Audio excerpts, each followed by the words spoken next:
Now, what a gamut of vision, of insights, of ideas. I know that there are so many light bulb moments happening for you in the room, and you are leading these stories too. And that's partly why me being here with you, I am in it. And this next transition is extra meaningful to me because we know that sometimes life and business intersect. So let me just hit you with some attention-grabbing stats as we transition into dynamic duos. First of all, starting with TIE Tampa Bay. Did you know that your member body includes 60% entrepreneurs, 20% intrapreneurs, 30% investors, 20% C-level executives, plus some truly amazing power couples who are life partners and also business partners. I'm talking about how vision meets partnership, and when that happens, legacy grows. We're here to learn about how shared values, collaboration, and mutual support turn companies and communities into legacies, starting with relationships that lead by example. And so I am inviting you to get ready for your next panel, Dynamic Duos, Power Couples in Innovation. Let's welcome your amazing moderator, Bridgette Bello. Bridgette, okay, Sarah, hand, yes. Tell me, Sarah, we have an announcement. Yeah, so Bridgette's on the way. Hey, who else lives in Tampa? So I'm going to have the opportunity to introduce this panel and talk about them a little bit. And as Bridgette comes in, she's going to be able to tie together the story because she's a master storyteller. All right. So high five. Yes. You got it. Okay. So this panel has these two couples, and I'm going to start with the first couple. And before they come out, I'm going to tell you I was at Soft Week. And I don't know if any of you have seen that live in the Tampa Bay area where downtown Tampa is filled with a lot of uniforms. And I was at this event, and I was only going to get to be there one day. I had to go to New York the next day, and it was a Women in Defense event. And you know how you're at a networking event? I don't know if you ever felt awkward, and you say something, right? Because it just breaks the ice. And I said, my daughter made me binge watch WandaVision so we could go see the new Doctor Strange. And because in one weekend we did this follow the Tesseract and did all the Marvel movies. And this guy says, well, that's the name of my company. I worked for Stan Lee for a couple of years. So several years ago, I met, come on out, John and Helena. And for 3 years, I chased them and said, would you please come to TyCon? Would you please come tell your story? And first, John was like, we're undercover. We're under the radar. And then they were busy. So it's been a joy to chase them down and have them get here. The next couple, let me tell you, the gentleman you saw on stage, and he would talk about how he'd had an exit and he'd been sitting home for about 2 weeks, and his wife looked at him and said, the least you can do is pick our daughter up from school. Right? He drives to school, and this man is part of the Indian diaspora that they were just talking about. And they put this little white blonde-haired girl in the back, and he goes, that's not my kid. She goes, my dad was sending the driver. He goes, I am not your driver. And that was the beginning of a company. But mostly you saw him on stage. Behind the scenes was his incredible wife. And about 2 years ago, she began to get a little bit more involved in Ty. And last year, I've been with Ty for a really long time. And she's like, I said, if you would just be the president, I have so many things, I can't do this. They've been asking me for several years. And I said, if you will be the president this year, I promise I will support you and I will be here. She goes, I can't do it. And I have to tell you that my friend Chitra has been a phenomenal, come on out, Pat and Chitra. She has been a rock star this year. And I couldn't be more thrilled to have worked with her. So this time, I'm going to introduce our fabulous moderator. And I will tell you what's so exciting about my friend Bridgette Bello is, yes, come on out, is I have watched her when we talk about the ecosystem over the last 20 years. Come over here, because people are taking pictures. I want them to see you. So when they talked about the ecosystem, the big thing that they said, oh, we don't have exits, we don't have stories, we don't have that narrative. I will tell you, how many years is it? Is it almost 7? 8. 8 years. For 8 years, month after month, on the cover of Tampa Bay Business and Wealth, Bridgette is telling the story.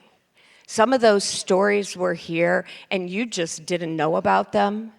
So Bridgette is here today to moderate the story of these two fabulous couples, both of which I love. And for Bridgette, who I also love for the work that she does in telling the story and awarding those people who are a part of the journey. Go ahead, Bridgette. Thank you. Thank you, guys. It's a little bit of a fire drill to get up here, so I apologize for that. Traffic was not cooperating. That's one of the not fun things about living in Tampa Bay these days, right? All that in-migration has made traffic a little worse than it already was. So I had a whole intro written, but Sarah did an amazing job, so we can skip through most of that. I guess the only thing I'd like to make sure I get the opportunity to say is, for those of you who don't know what Tampa Bay Business and Wealth is, my name is Bridgette Bello, and that is my print, digital, and event media company. We do publish a magazine every month, and part of what I think is really cool about this is I learned about some companies that maybe should be on the cover of TBBW at some point.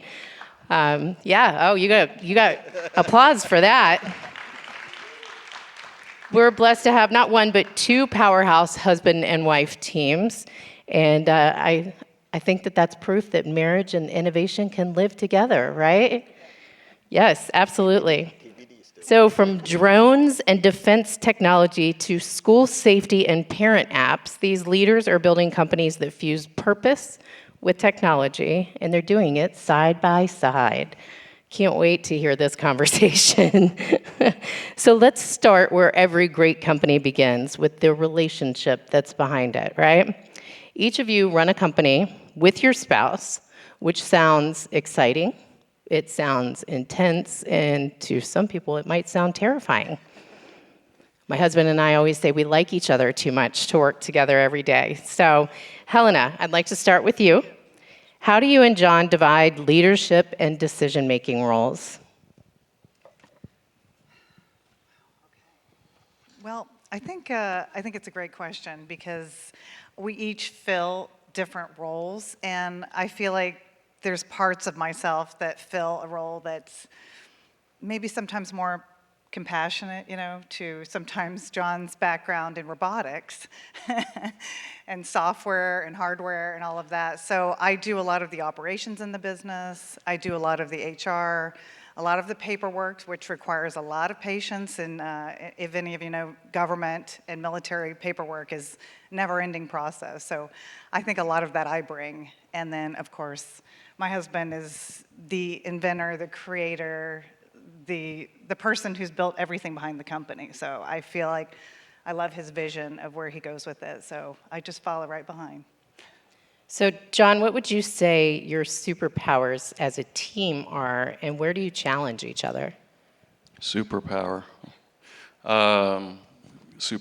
Well, I can probably see about a quarter in advance. Everybody says if an inventor or creator or futurist, sometimes they say more, but really in the business world, it's really a quarter, really with good measurement. But so I have the ability to see just a little bit in advance as an inventor, but as from a superpower. But my wife's is much more compelling, much more, I would say, just as important, actually maybe more important, is the to be able to see inside people's minds and hearts as the key. I would say, you ever seen that Billions? You ever seen that show Billions? Love that show. Helena is the Wendy. She's the Wendy. So She kind of looks like her, too. yeah, she's much smarter and more beautiful. But actually, it takes a team to be able to pull Tesseract off. So I'm her biggest fan, I think. I'm sure. I think your superpower is I hear you have a robot that brings you a drink in the evening and one that sweeps your floors. And I want to know how I get true. some of those. That's my personal opinion. Pat, what about you and Chitra? How do you divide the leadership and decision-making roles in the business? I'm not sure we have a clear definition or a clear split between who does what. We lead with what we are most comfortable with. And over a period of time, when we started, we said, hey, we'll roll with this. We'll see who's comfortable where. And even then, we still don't have boundaries. I mean, sometimes just being vulnerable and open to each other with feedback, I may do something stupid, and I do it all day long. And she can walk in and say, hey, this really sounds stupid. And, and taking that input is hard. Is it harder because she's your wife, or would it be hard no matter who it was? It's hard no matter who it is. Yeah, we didn't have clear defined boundaries, but over a period of time, the boundaries evolved. And then I learned to accept certain part of the business. I think she does better in her decision making and her way she manages things. And She probably thinks so too. I don't know about that. So, Chitra, between you and Pat, who would you call the visionary and who would you call the pragmatist? Easy answer. Pat is the visionary guy. I'm the one making sure challenge his vision, right? So that we know we are on a realistic path. Perfect. So this one might get a little hairy. I want all of you guys to answer it. Are you ready? What is one thing that you have learned about blending love and leadership? Is that for me? Is that for It's me? for every one of you. Whoever's got an answer first. I can go for that. So probably we would have got divorced 10 years ago if we didn't find a company, because we found a passion and a love that we both like and work with. Because when you have a kid and she's growing, and after a stage you feel like, what else do we have in life to do, right? So I think this company came in the natural time where we were trying to look at what are we going to do together. And so I would say that this really brought us more together than what we knew about each other, right? We had built a more respect for each other based on our own strengths. So, I mean, I found him, new talents in him, like which I would never have accepted otherwise if he was working for somebody else. So instead of having a baby to save a marriage, we should have a business baby to save a marriage? Yeah. I like that. It could go either way, though. Okay. I'd say for love and leadership. So you have to think about that. We're past the startup stage, I would say, at Tesseract, but love, I'd say there's deep love between us as a married couple, but if you mix in the business, I'll never forget this. I lined everybody up, the company. Now there's 42 people, but I remember when there were 7, the Magnificent 7. We lined everybody up and we said, are you married? Do you have a relationship? Most people are in relationships or married. We said, well, and we're the couple that really started the company. And I remember this. I said, well, you're going to go through, not just us, but everyone in a startup goes through the entire cycles of emotions, consistently laugh, cry, scream, all different type, fear, I would say, manufactured. But so that love is that's for co-founders or couples that really are in charge of the company, and the leadership side is a deep love for each other, but for our people that work for us, to prepare them for the future. So it's a deep love between not just ourselves, but I think of every person when I wake up and before I go to bed. So it's a different type of love, see? And leadership, I'll let you answer. He's leading you. Yeah, he's like, yeah, there it is, right there. I think in that way, there's a lot of things that come together because obviously you see each other as partners and husband and wife. and you start a business together, and obviously you have to see each other in different roles and different positions. And sometimes John is being the CEO, and I have to go, okay, we'll talk about this later, offline.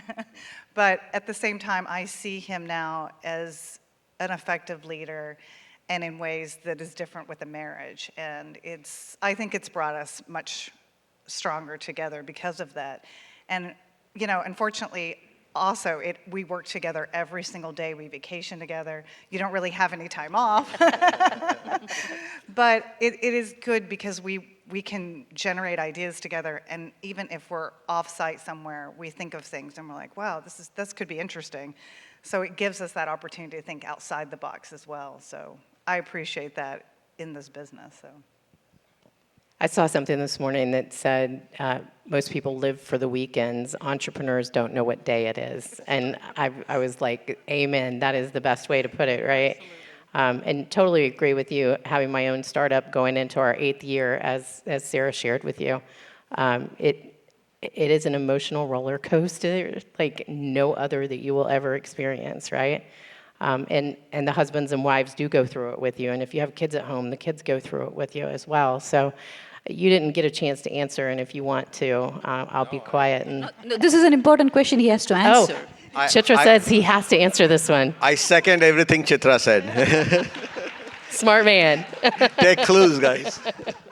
Very smart man. All right, so let's talk about the technology stories. Both of your companies solve real-world problems, but in very different ways.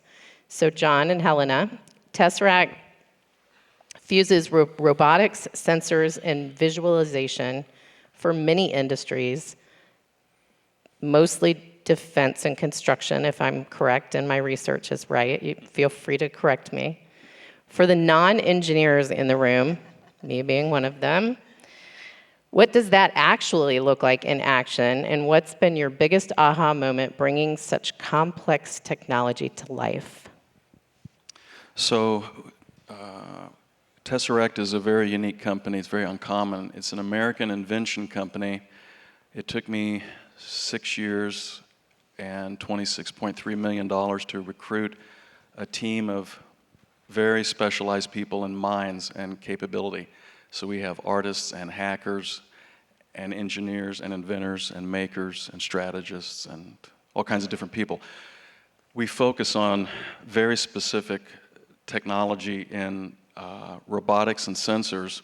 We build everything in the United States, most all the defense here in Tampa, but we build advanced robotics and solutions for the Department of War, which is a choice.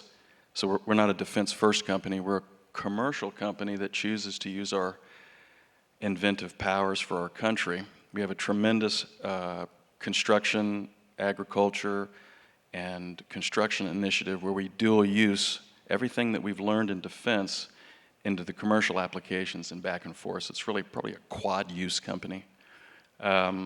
So we're the inventors that create and implement and manufacture and deploy for the Department of War.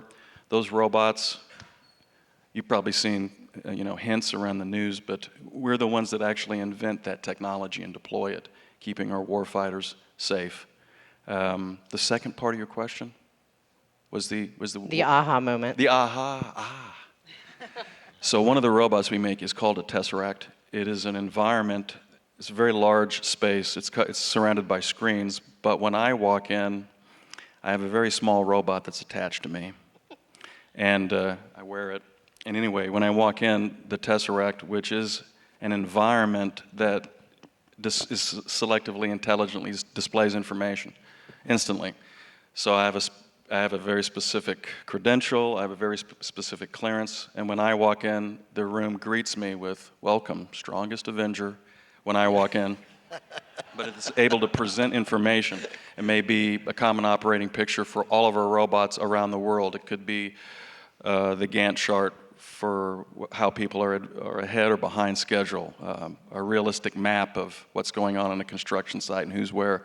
The aha moment was when, after designing this behind the scenes and inventing it, the end user comes in and you could see you're surrounded by that data. It's very intentional, and you could see what I call the moment of astonishment.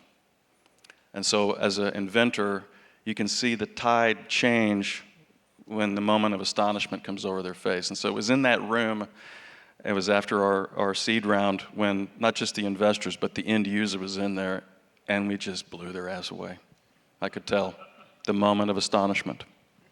That's awesome. I have to totally not one of my professionally produced questions about to come out of my mouth. Have you watched Billionaire Bunker? What? No. Has anyone seen Billionaire Bunker? Billionaire couple of Bunker, hands. sounds fun. No, it's terrifying. It's AI, right? And a lot of AI, and them using like your bot that they've created to give your safe combination to someone and Oh my it God. working, right? So think about it this way. We're inventing the robots that produce the data for the AI to query and understand. So you have to have the data in the first place. So we invent the robots to produce the data in the first place. We'll have to take this conversation offline because I keep telling people we've seen this movie, we know how it ends, and it's not good for humans. So It is. Okay, all right, I'm counting on you. So Pikmykid, Chitra and Pat, I love that story. She was like, get up and go pick your daughter up from school. And I just thought that was amazing. Pikmykid is changing how schools manage safety, car lines, and parent communication. Besides sitting in that line, how did that idea actually come to life? And when was the moment that you realized you were solving something much bigger than just the kid pickup solution? Yeah, like Sarah mentioned, the idea came about when sitting in car lanes and they put the wrong kid in the car, right? So, but that's just the beginning. But instant reaction, like every parent out there, blame the teachers, blame the school. Like, hey, all you got to do is match the color. Can't get the right kid in my car. So, jokes apart, I was lucky to have a principal in my daughter's school at that time who who invited me with open arms to come and see the problem from the inside. And he said, hey, let us know what we're doing wrong. So next thing I know, I was spending weeks in the staff room cafeteria sharing lunch with teachers and understanding the problem. And you realize that, in today's day and age, we spend more money and technology guarding milk and eggs in a grocery store than what we use to protect our kids at school. It's sad but true. Our most expensive and most valuable asset, we just hope everything goes well at school, right? But hope is no longer a solution. And it's sad a technology like ours has to exist, but we do. Though it evolved around dismissal, the chaos and the lack of coordination runs throughout the school day. And so today what Pikmykid does in schools across all 50 states and about 7,000 schools is from the time a child enters the school till the time they're safely back home, the entire chain of custody, whether daily operations or emergency operations, is handled on the same platform. So it gets the community together, it enhances school safety, it eases the burden on teachers, and it really changes, gives time back. And so kids can be kids, and teachers can really focus on teaching rather than all the other associated sundry stuff, around safety and security. So that begs the question. Yeah. Safety and security of our kids in schools. Could this technology have prevented some of the school shootings? I know we talked about this before, but we would, can it prevent school shooting, right? And that's, when you talk about school safety, the first thing which comes to everybody's mind is school shooting, because that's the worst nightmare of every parent out there. And not only if you're a parent, anybody who, is associated with the system, right? The way we look at it is, before even you look at the root causes of school safety, like what are we doing on a daily basis to engage the community at whole? The entire conversation about school safety cannot start with the technology we use to protect kids. It needs to start with engaging community, the entire community, in their own terms on a regular basis, which means involving the parents, involving the staff, involving the kids, and getting them together on a trusted platform and engage on a daily basis. It's only with that with that muscle memory that comes out of this daily engagement through common practices, builds trust, and that eventually gets to, we can get to other larger problems of mental health and, weapons. Those are all, really goes up the pyramid. But the base level is building the community with trust.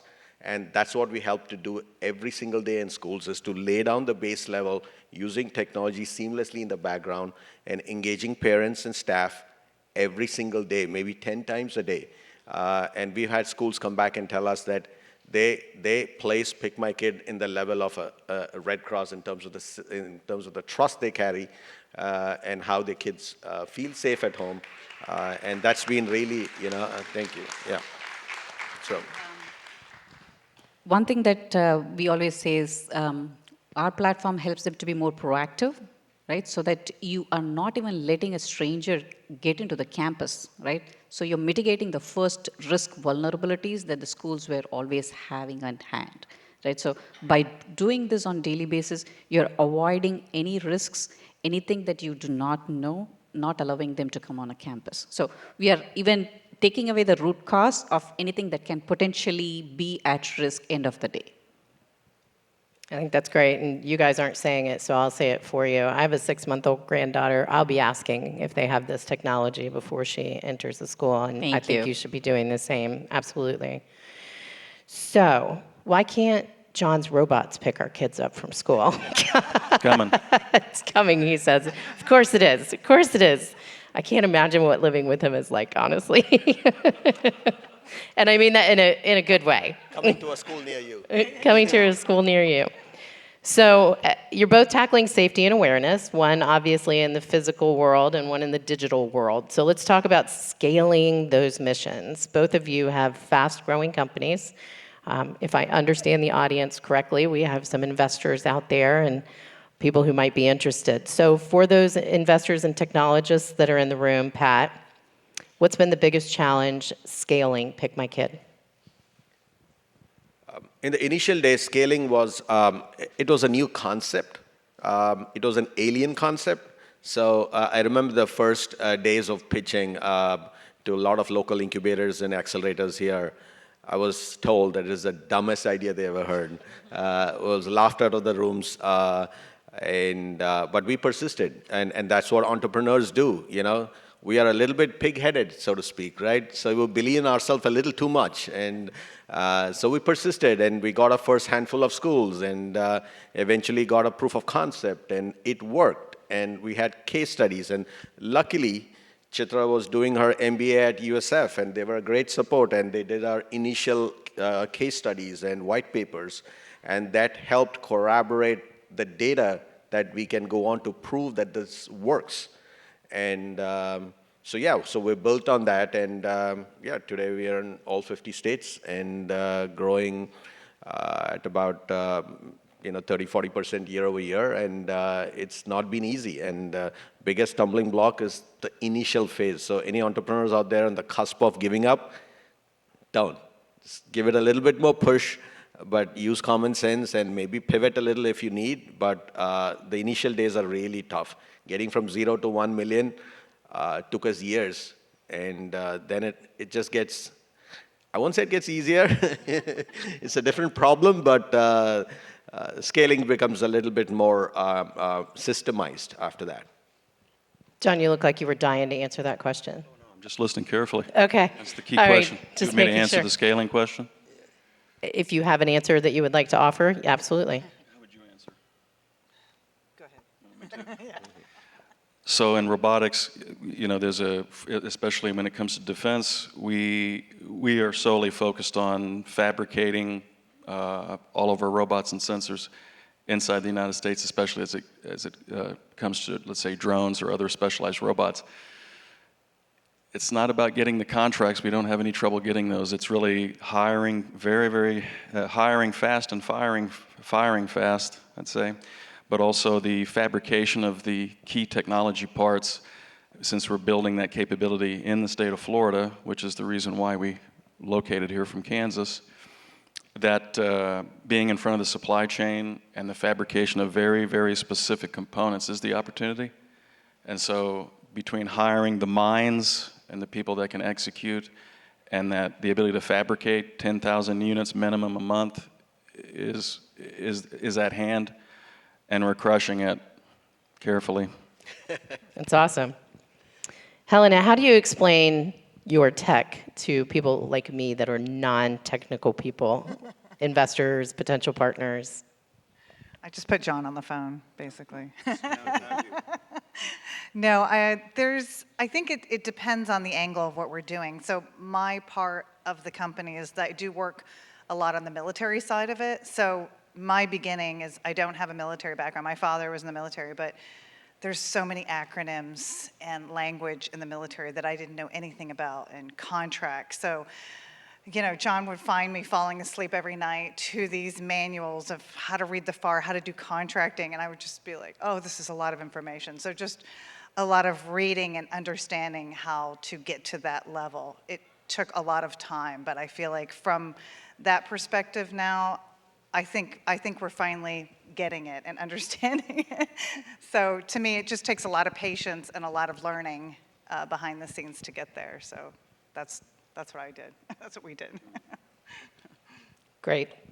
So Chitra, what is the next big leap for Pikmykid? What's keeping you up at night and getting you out of bed in the morning?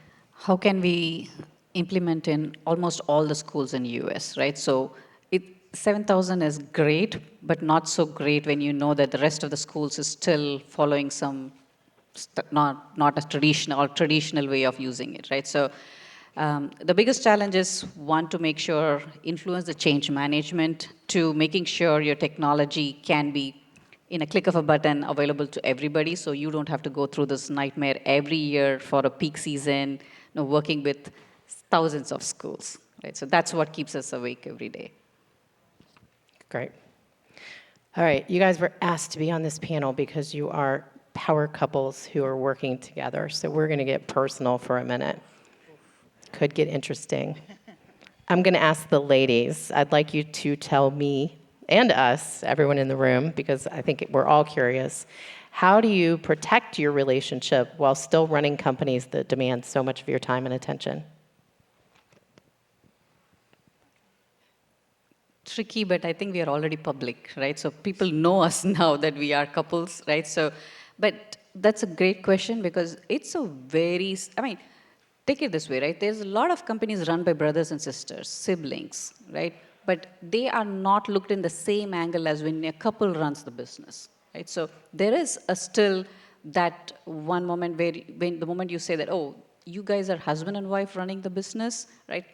They take a step back before just moving. So the most important thing for us was to first build the trust on each other's capability and then work with that, right? So it is a sensitive conversation, and there's a lot of times that even with your own team members, you really have to treat it very delicate, right? Sometimes, we have heard this in the past, right? You're not the boss of me, right? So those conversations, just making sure that we know that they are there for the right reason and they are here to ask the right questions, and overcoming those consciousness within ourselves first, saying that we are not here as couples. You're a CEO, I'm a COO, so we wear that hat as soon as you walk into that office, helps us to stay away from those conversations and those inhibitions. So where I was really going with this, Helena, not to put you on the spot, is how do you, if you're mad at each other over something at work, right? I think the difference with a family business with brothers and sisters is they're going home separate from each other. You guys are going home together, right? I can tell you what it would be like in my house. Be like, oh, you're the one that does that? Then you're the one that cooks dinner and takes the dog out and does everything else, right? So, that's what I'm asking about. How do you protect, how do you not take it home with you? How do you not be mad at John, your husband, when you're mad at John, the CEO? That's true. Well, sometimes we just sit at separate parts of the house. That helps, He's in one room, I'm in the other. It helps to break it up. But that is true. And in the beginning, it was very difficult. You know, he would look at me and he would say, "You're fired." And I was like, "Okay, fine." I quit. Pull her Slack, pull her email, and then and 10 minutes later, it's all back up. And I'd say, "Oh, you want me back? Okay, well, it's going to cost you now." So, you know, I want an increase. I want this, you know. But in the beginning, yes, it was very difficult. But now that we have different roles, but you're right, it does get difficult sometimes when we have to kind of take a step back and go, okay, we're going to dinner tonight. We're not going to talk about business. We're not going to talk about work. We're going on vacation. And we're not going to talk about it. And then as soon as we catch ourselves, we're like, okay, let's talk about something else.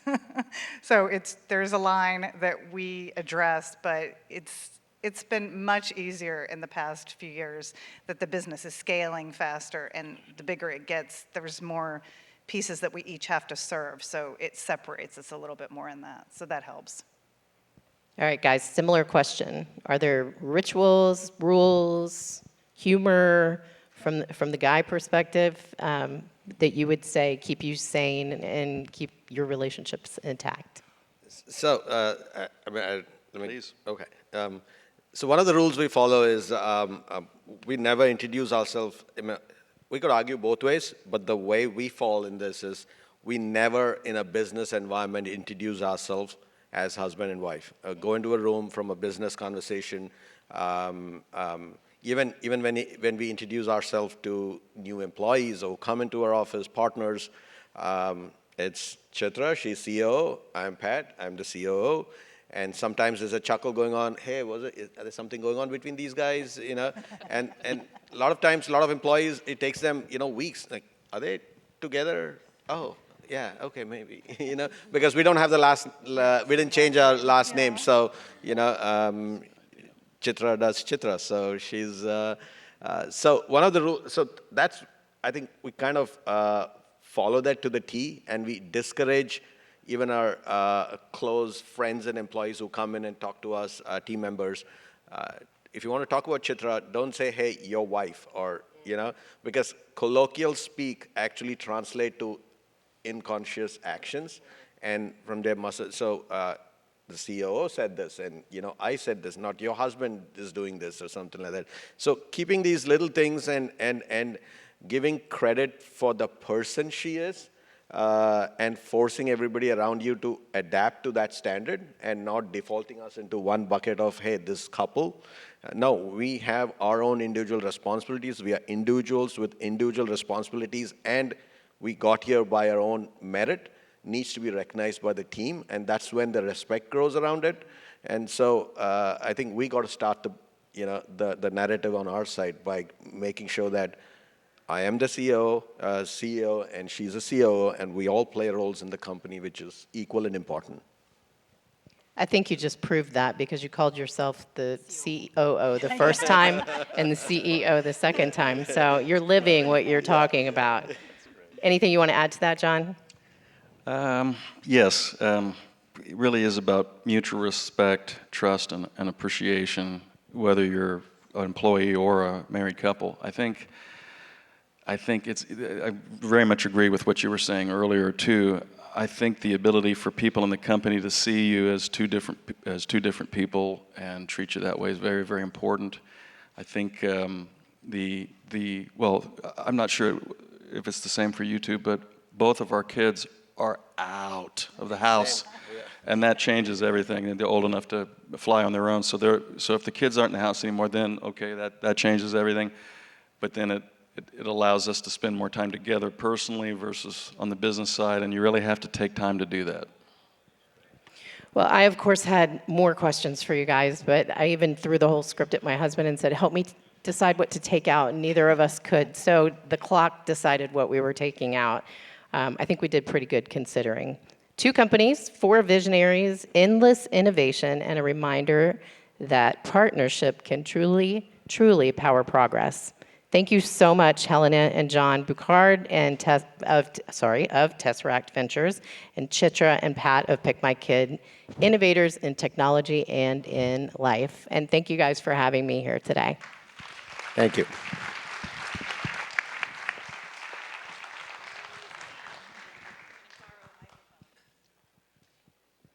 Everybody's heading off the stage, but I'm going to ask you to come on back. Thanks, Bridgette. Okay, great. I'll grab that one. Thank you. Because we need to commemorate this moment in some amazing photo opportunities. Not only that, Chitra is here to give out some nice mementos and moments of recognition. Yes, absolutely. This is a great moment for you to also use social media to promote the power of this event, right? To get the message out there and all these great insights. All right, clap it out for them again as the photos are taken.